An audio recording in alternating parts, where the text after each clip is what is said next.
brought to you by WikiVidi.com.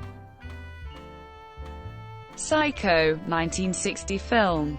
Psycho is a 1960 American psychological horror film directed and produced by Alfred Hitchcock, and written by Joseph Stefano, starring Anthony Perkins, Janet Leigh, John Gavin, Vera Miles, and Martin Balsam, and was based on the 1959 novel of the same name by Robert Bloch.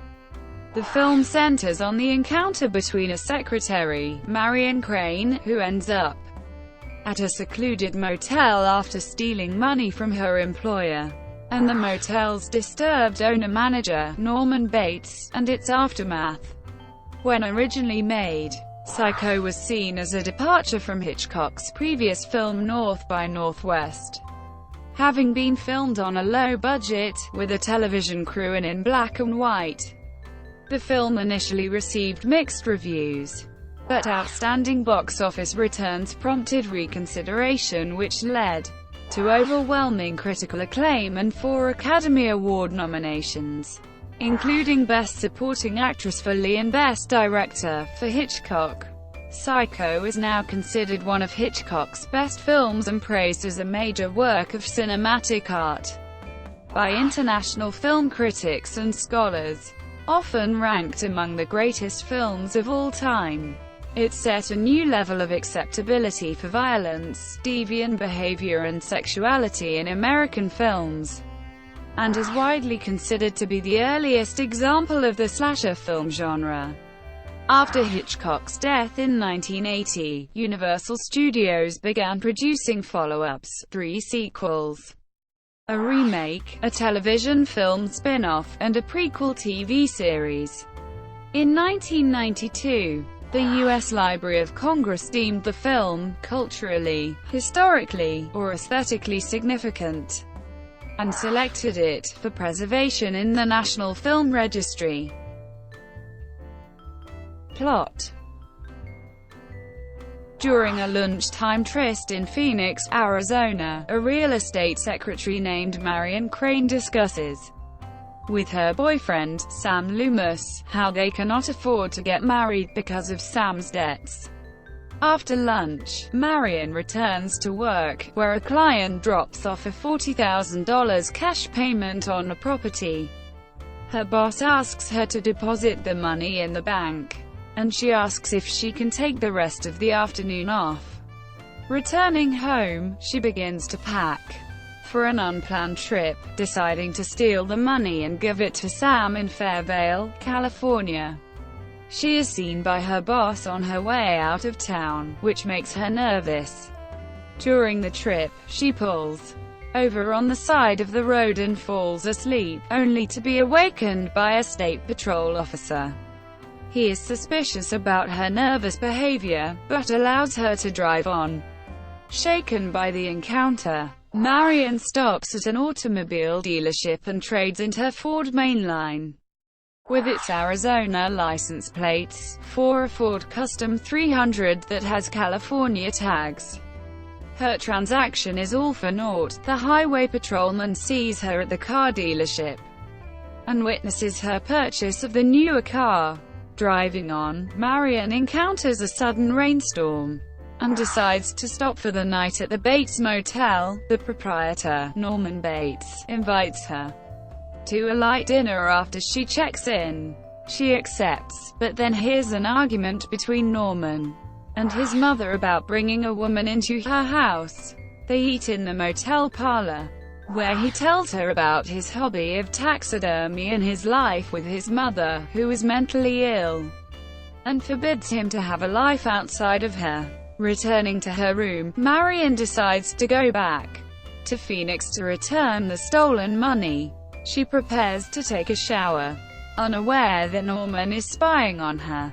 As she is showering, a shadowy female figure suddenly comes in and stabs her to death with a chef's knife. Norman discovers the murder and meticulously cleans up the crime scene, putting Marion's corpse and her possessions, including the embezzled money, into the trunk of her car, and sinking it in the swamps near the motel. A week later, Marion's sister Leila arrives in Fairvale and confronts Sam about the whereabouts of her sister. A private investigator named Arbogast approaches them and confirms that Marion is wanted for stealing the $40,000 from her employer. He eventually comes across the Bates Motel, where Norman's behavior arouses his suspicions. After hearing that Marion had met with Norman's mother, he asks to speak with her, but Norman refuses.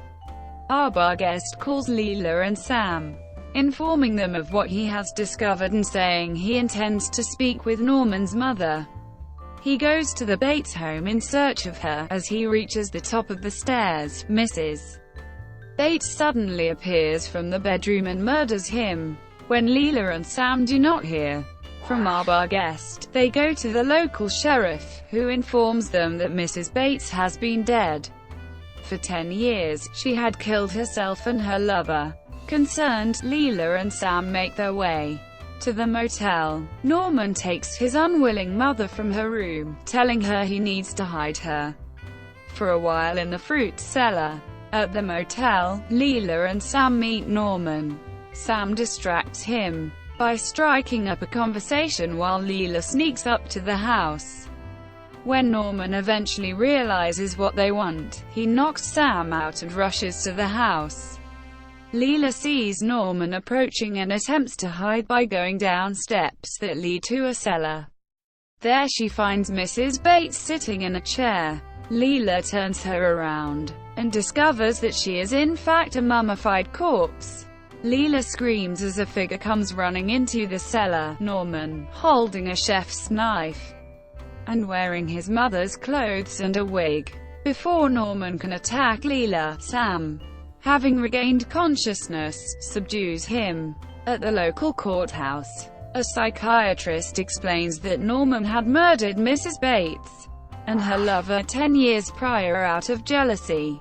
Unable to bear the guilt, he exhumed her corpse and began to treat it as if she were still alive. In order to preserve that illusion, he recreated his mother in his own mind as an alternate personality, often dressing in her clothes and talking to himself in her voice. This mother personality is just as jealous and possessive as the real Mrs. Bates had been. Whenever Norman feels attracted to another woman, Mother flies into a rage and kills the woman. As Mother, Norman had killed 2 young girls prior to Marion, as well as Arbogast. The psychiatrist then says the Mother personality has taken permanent hold of Norman's mind. While Norman sits in a holding cell, Mrs. Bates' voice is heard protesting that the murders were Norman's doing and that she wouldn't even harm a fly. Meanwhile, Marion's car is pulled out of the swamp. Thank you for watching. Brought to you by WikiVidi.com. Please like and subscribe below.